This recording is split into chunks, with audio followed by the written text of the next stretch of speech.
the momentum in the field certainly is to move to specialize. I agree with you that that's the momentum, and my guess is that mediators a generation or two behind me won't be as successful as I've been, and a few others that I know who've been in resisting the specialization. Mm-hmm. And the specialization is probably coming from at least a couple of places.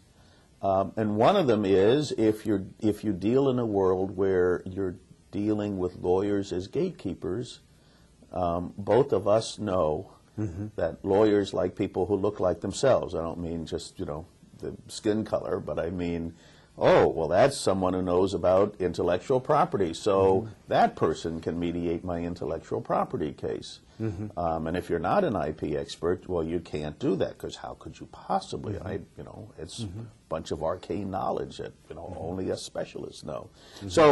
So some of the specialization push definitely comes from lawyers as gatekeepers. Mm-hmm. And I think another component of the push just comes from the field as it is maturing. And if you look around, you look at doctors now, they're not only specialties but subspecialties. Mm-hmm. And my guess is that, although I'm not an expert on the development of professions, my guess is that pressure is sort of internal to mm-hmm. the field. Mm-hmm. So that's a way of distinguishing yourself. Mm-hmm. And if there's a crowded marketplace, and some places there is a crowded marketplace, well, mm-hmm. I can hold out my shingle and say, I'm the best employment lawyer in town, mediator in town, because that's mm-hmm. what I do. Exclusively. Exclusively. Mm-hmm. Makes you. But I'm sensing, though, from you that you feel like there's a certain loss in that specialization. Yeah, trend. I think there is, in fact.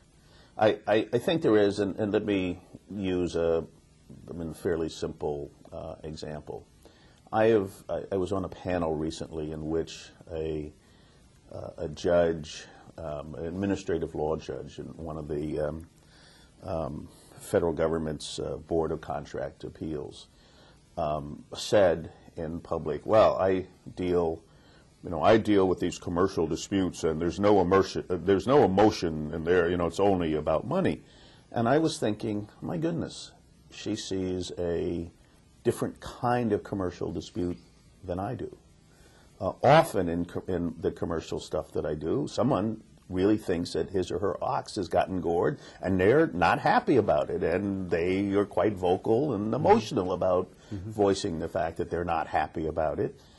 And it seems to me that if you treat that commercial case as, in quotation marks, only about money, you miss the opportunity to really help these folks fashion a solution that might better meet their needs, their commercial monetary needs, as well as whatever emotional needs there are about having your ox gored. And that if you are a mediator who only does commercial cases and never has really dealt with a lot of emotion in say, for example, that's likely to come up in an employment case or a family case, you miss something, mm-hmm. And you're a less good mediator.